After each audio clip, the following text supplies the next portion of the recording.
the ride height. So this is on an L200 walking show. And if I pan round, that is the rears.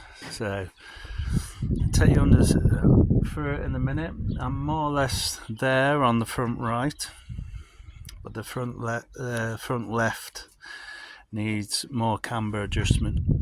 That wheel there is at 2.5 degrees negative camber, so, and it sits about 35mm from the arch, whereas the rears, which you've just seen there, is about 38mm. So there's more work to do yet, and I'll explain in a minute. So I don't know how well you can see up there, but I've just two-packed painted these arms, and you can see the top one there actually is the left hand side inverted, and where I'm going to point there is, well, the top hole is the original hole for your top wishbone, and that's how far I've moved it down on some custom brackets, but it is still not enough. So ideally this should have been out here even more than it is there, but bearing in mind that has come across about 40mm from the original plane of the original.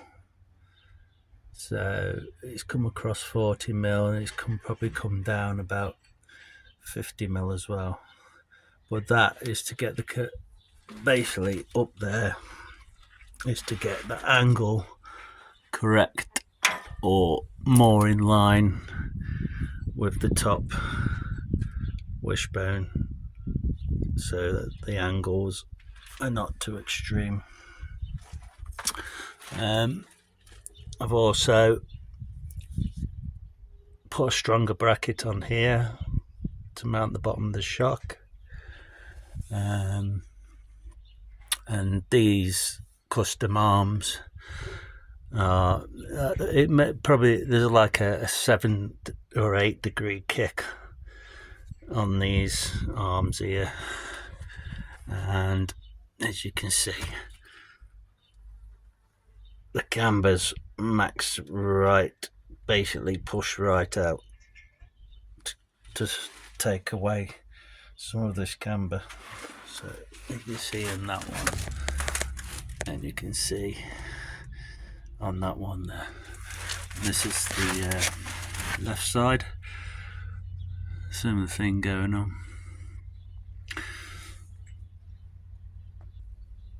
So my next issue is actual travel.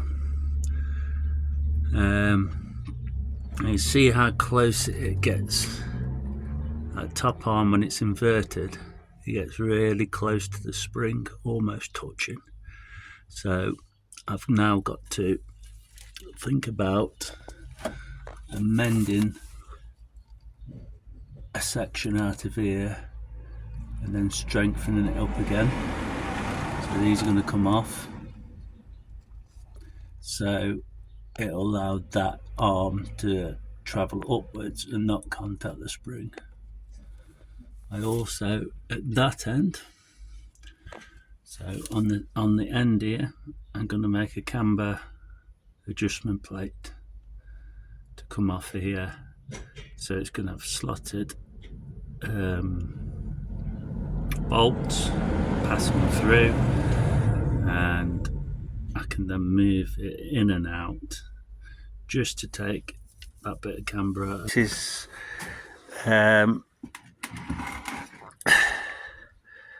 basically, this is the left side, and that's how much relief I've had to put in the arm to miss the spring. So when that comes up, that this sort of portion here is where it was contacting the spring, and down here, and Also, it was actually contacting the chassis, or the chassis bracket for this end was actually catching on this inside edge here, and part of the chassis was catching here as well on this portion here. So there's a couple of bits on the chassis I've had to chomp into. I've chomped into that, and yeah, that'll come up and it doesn't miss. So basically, when the back right end is raised up, obviously the front left end compresses down, and I still had clearance. I still had clearance with like a 10mm arch gap, so it doesn't contact anymore. If it was the other way round, you'd have a bit more relief, but because these are inverted, that is why I've got to actually relieve this side. And these are going to be extended on slots in some way, which I have to work out yet. So they're going to have 3 extended slots to bring this ball joint out. Inside here, I've got to somehow strengthen it.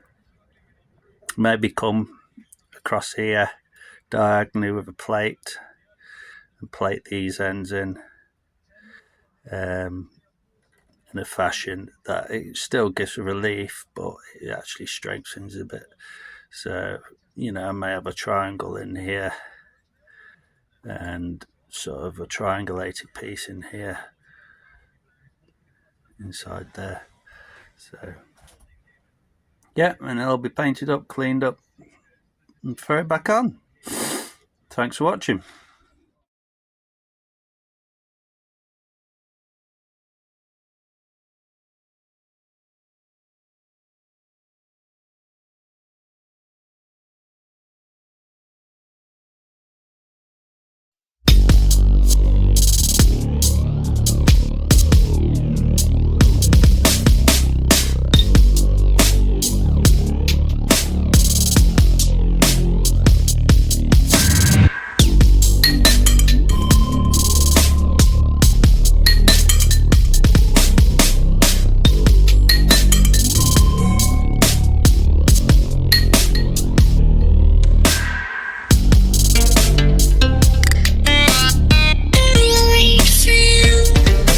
So the last couple of weeks, in the spare time, I've been making these modified top control arms. You can see they've got camber adjustment on them now.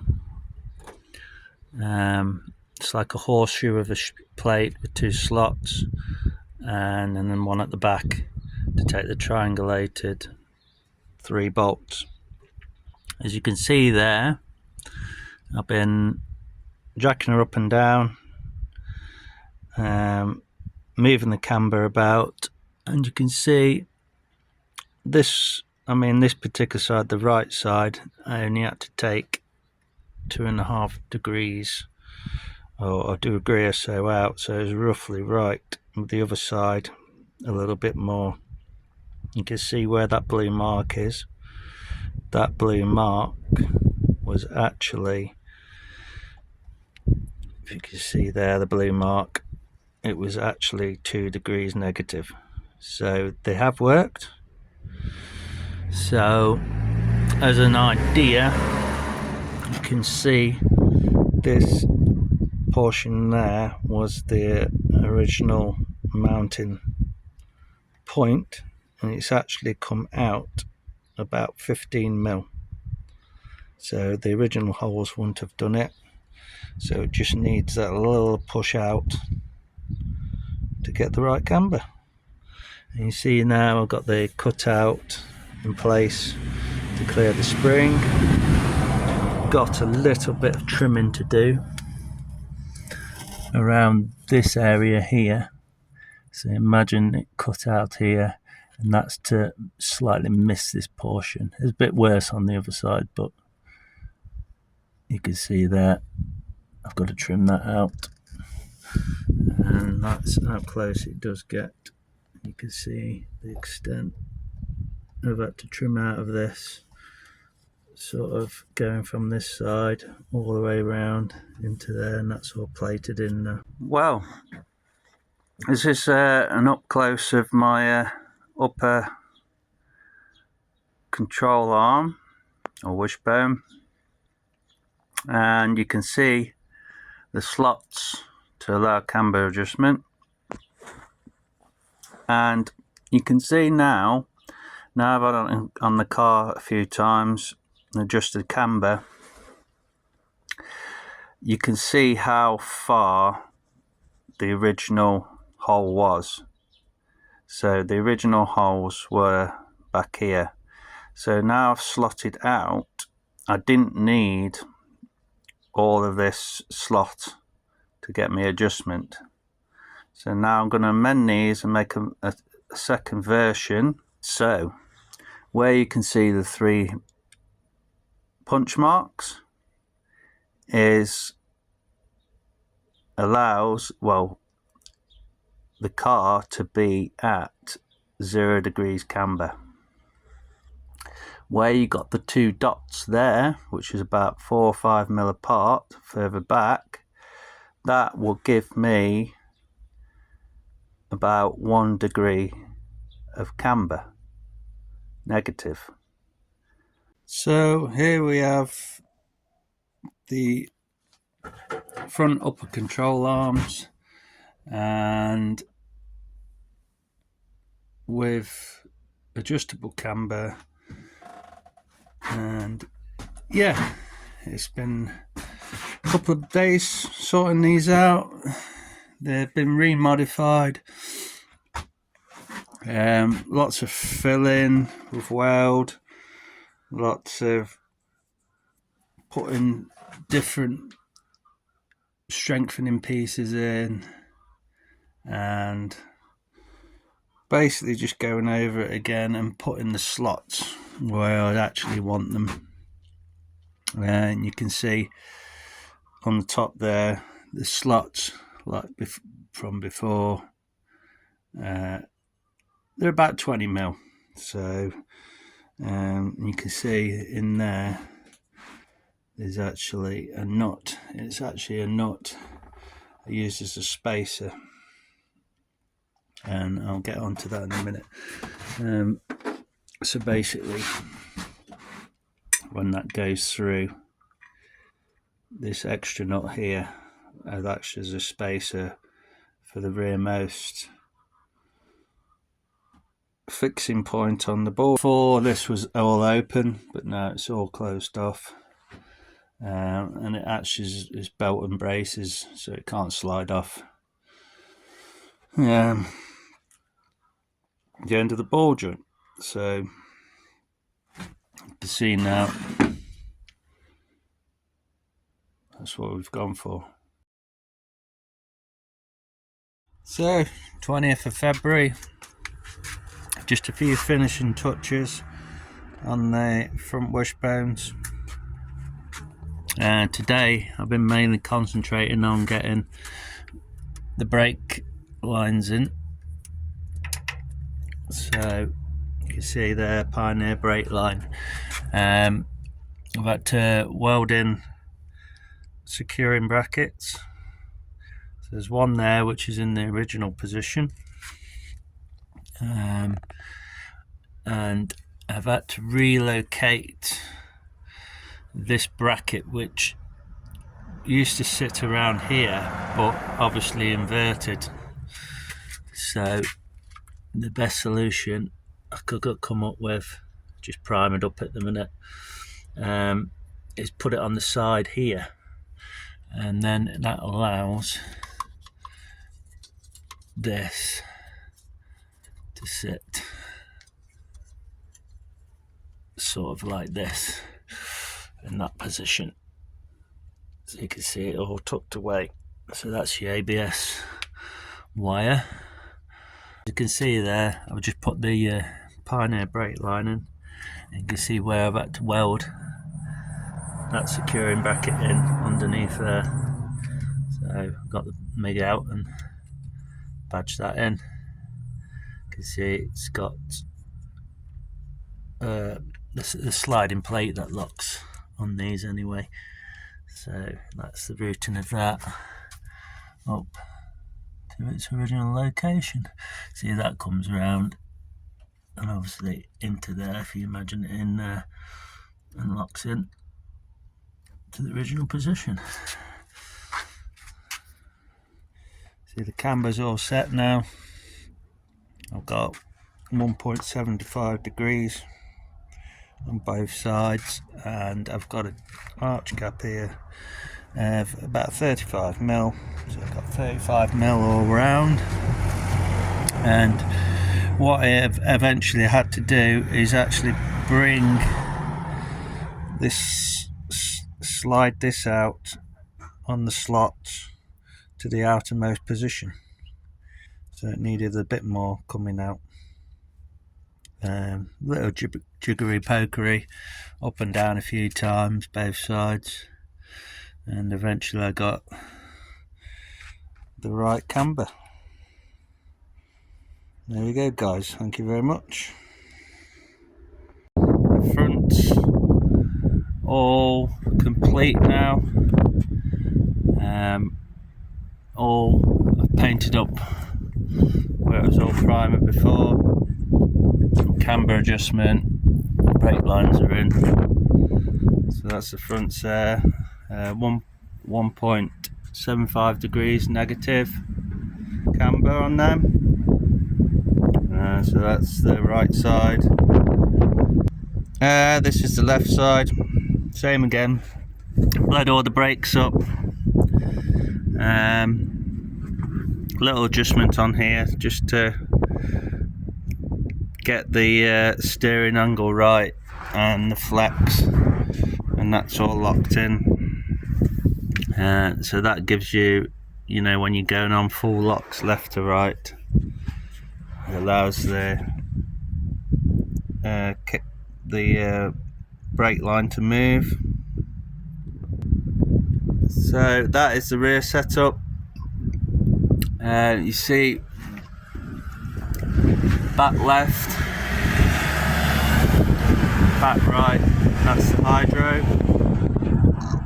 So it's hydro caliper, that's the K74 Series 3.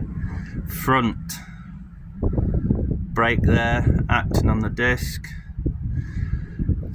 As I say, took some bleeding, that did, because those both calipers were seized, so I've had to rebuild them. I've got good hydro now, and it actually, when you pull the hydro, it actually releases the handbrake, which wasn't good to start with, because as soon as I put the hydro on, it wasn't releasing. So all new copper lines bent around. I've just got to put all these securing brackets in, which I've painted up. You see, it's just in there loose for now. That's the T on there. That's kind of like the original way the lines come in, but that's just for the hydro now. So that just feeds the two rear calipers. You can see the flexi there. That flexi is actually off.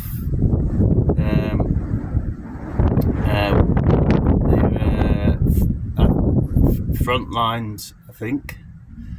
So I borrowed one of them. So see, it comes down around.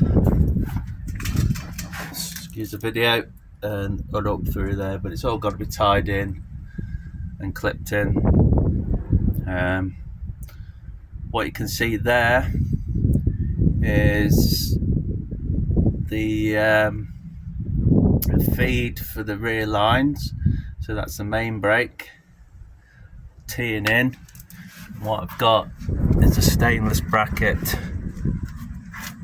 feeding there, and the two Pioneer lines, which has all got to be tied in and secured up into here, feeding the calipers, which are the fronts of this car, onto the rears, on custom, obviously it's got custom